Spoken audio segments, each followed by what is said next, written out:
il a été manquant dans ma vie, je veux dire, parce qu'il tournait beaucoup. Et c'est une tristesse.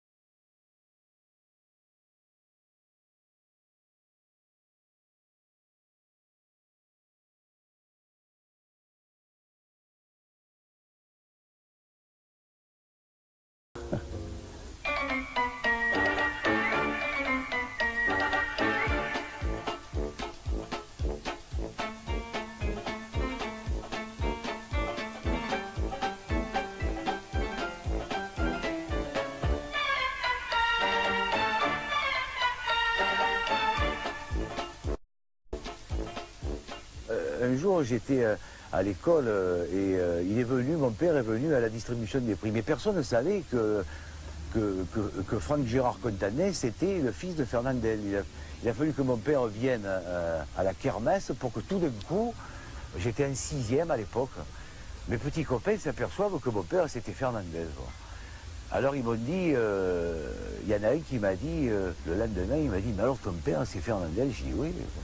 Il m'a dit, mais quel effet ça te fait quand tu le vois écrit comme ça, en gros, au-dessus des cinémas, de lire des articles sur lui dans les journaux, de le voir en photo? J'ai dit, ça me fait rien. Alors, il ne comprenait pas, en fait. J'ai dit, mais c'est pas possible. J'ai dit, écoute, qu'est-ce qu'il fait ton père? Il m'a dit, il est bouché. J'ai dit, et quel effet ça te fait de lui voir couper des côtelettes? Il m'a dit, rien. J'ai dit, donc moi, c'était pareil. Je suis né déjà superstar. Et en fait, c'est vrai que ça m'amusait au 2e degré de voir les gens faire la queue pour aller voir Fernandel, alors que moi, je rentrais au cinéma facilement et j'allais voir papa, quoi. Pour moi, c'était un atout de plus.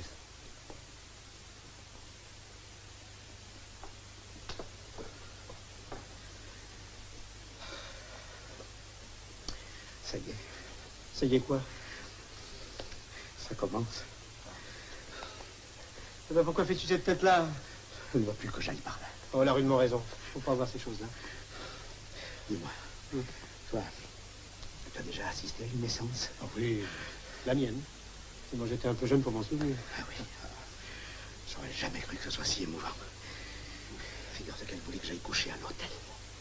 Tu devrais faire ça. Ah non, je peux pas. La place du père est ici. Tu n'as pas soif? Oui, non, j'ai pas soif. Tu veux faire un domino? Domino? Non, mais une réussite. Une réussite. Si tu veux. Alors, tu m'as dit que tu ne voulais pas boire, hein? Hein? Ouais, si. Oui. Non, enfin, peu importe. Non, ça va pas boire. Qu'est-ce que tu demandes? Si ce sera un garçon. Un garçon. Eh bien, qu'est-ce que tu fais donc? Et ton valet? Ah oui, c'est vrai. Et ton 10? Quoi tu dans la tête? Là. Georges! Oui! C'est pas vous, c'est Georges. Je voudrais dire deux mots. C'est pas grave. Oh non, pas du tout. Non, Je voudrais j'aimerais parler à Georges. Oh, ben, je viens. Non, parce que...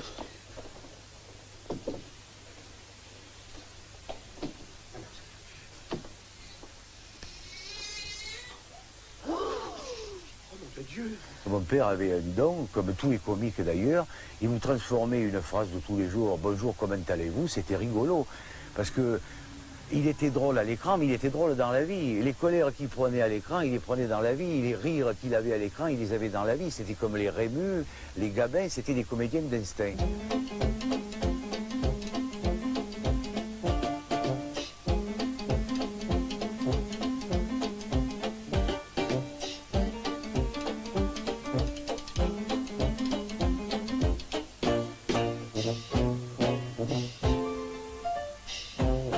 Il vous faisait rire, il vous racontait des histoires délicieuses, des histoires, il pouvait en raconter 200, et on était écroulés.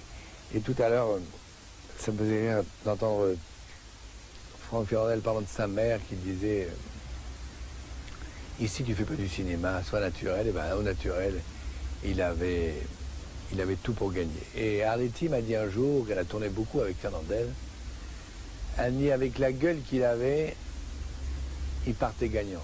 Marcel, j'ai pas une bête dans le cou. Attendez. Là, sous ma blouse. Je ne vois rien. Merci, ça y est, je l'avais. On ne bougeait pas. Là, vous ne la sentez plus?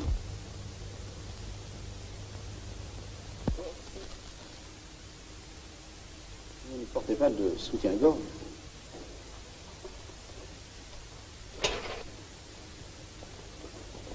Vous n'avez pas un mouchoir pour mettre sous ma tête? Un mouchoir? Oh, je comprends, j'ai un mouchoir. Tenez. N'allongez pas. Ah, mais je voudrais bien, mais comme j'ai pas de mouchoir, moi, à mettre sous la tête? Oui.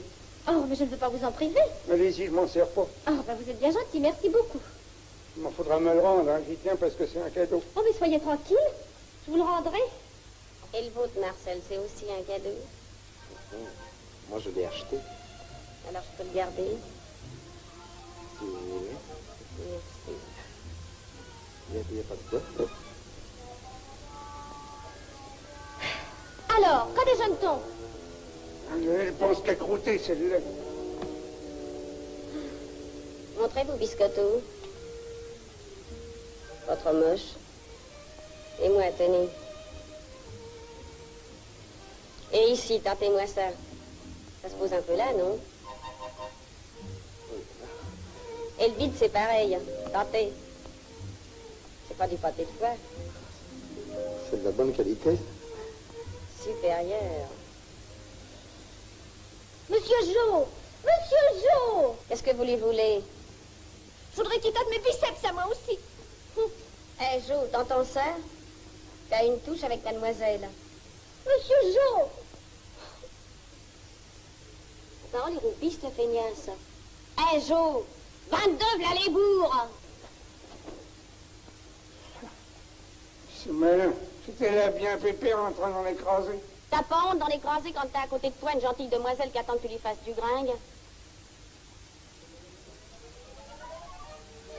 C'est vous? C'est chatouilleux? Et vous? Oui, il n'y a qu'un endroit où je suis chatouilleuse. Alors là, ça me rend dingue. Ah oui? Où c'est? Cherchez, vous verrez. Là? Non, Là. non. C'est au doudoune qu'elle est sensible. Au doudou? Qu'est-ce que c'est que ça, les doudounes? Les gaillards, les Robert, les nénés, quoi. Et tout gaspillé, ce mec-là, il n'en trouve rien. C'est vrai, ça? Oui, Si j'essayais. plus tard, il y a trop de monde. Les deux boniches.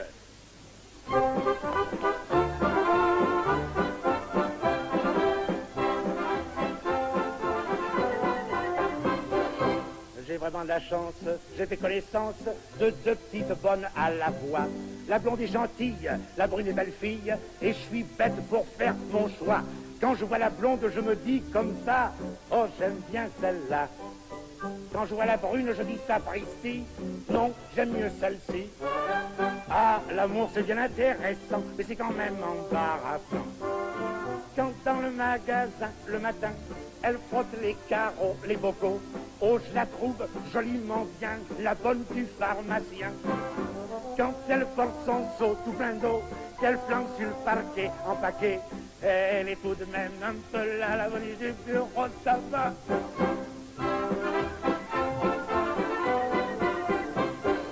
La blonde ou la brune, faut que j'en choisisse une. Depuis 3 mois, je fais que décider. C'en est ridicule, chaque fois je recule. C'est tout de suite que je vais escaler. Je sais bien que pour me faire aimer, je n'ai qu'à me présenter. Pour sur la selle que je vais choisir, ça lui fera plaisir. L'une habite là et l'autre ici. Voyons de quel côté je vais ici. Avec son petit nez étonné et c'est de gentils bigoudis. Oh, je la trouve joliment bien, la bonne du pharmacien.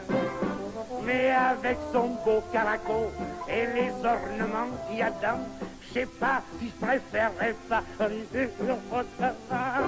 Je me suis marié très jeune, j'ai eu des enfants très jeunes, j'ai eu une vie régulière, une vie normale, car on peut faire le métier d'acteur et être un homme normal. Lorsque je suis sorti, moi, du studio, j'oublie que je suis acteur et je redeviens monsieur Fernand Contandin, dit Fernandel, acteur de métier, qui rejoint sa famille, sa femme et ses enfants. Il y a cette espèce de côté familial que mon père avait, l'amour de la famille et l'esprit de la famille, où il venait se ressourcer avec sa femme, ses enfants.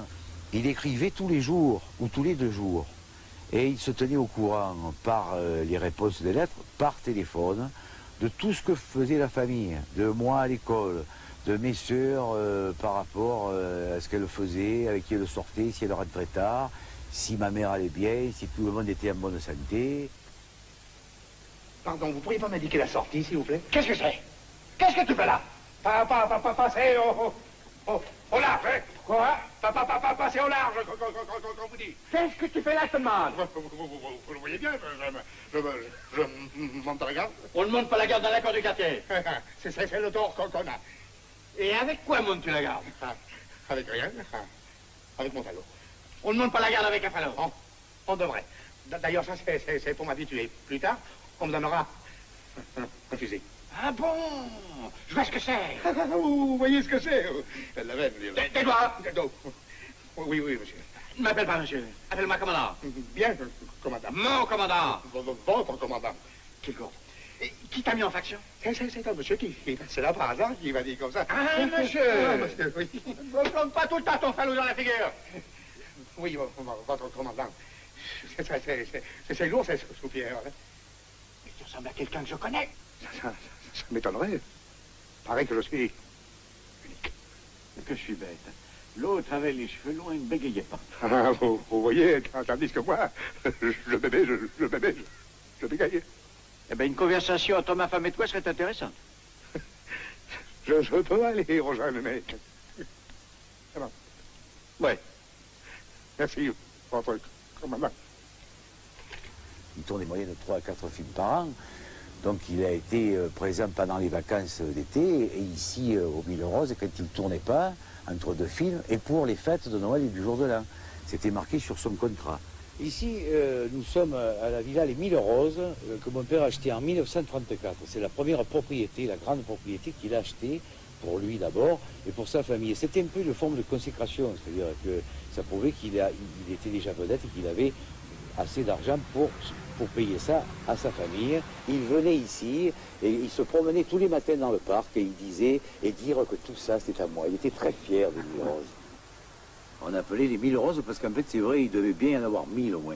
D'ailleurs les roses que tu vois devant nous là portent le nom de ma mère. Ça s'appelle la rose Madame Fernandel. Un jour on m'a téléphoné, on m'a dit voilà, on voudrait faire une rose au nom de votre papa. J'ai dit écoutez, si la villa familiale s'appelle les 1000 roses, c'est parce que c'est ma mère qui avait la passion des roses, qui a fait planter 1000 rosiers, donc il est normal que ce soit ma mère dont on parle et qui ait une rose à son nom. Voilà. Et en plus, elle adorait tellement ça que mon père, pour tous ses anniversaires, lui envoyait d'énormes bouquets de roses qu'il achetait chez le fleuriste. Il aurait pu les prendre ici dans le jardin, il en avait plein. Mais il n'était pas très adroit de ses mains, il se piquait partout, tu vois. Alors il préférait carrément envoyer le bouquet du fleuriste.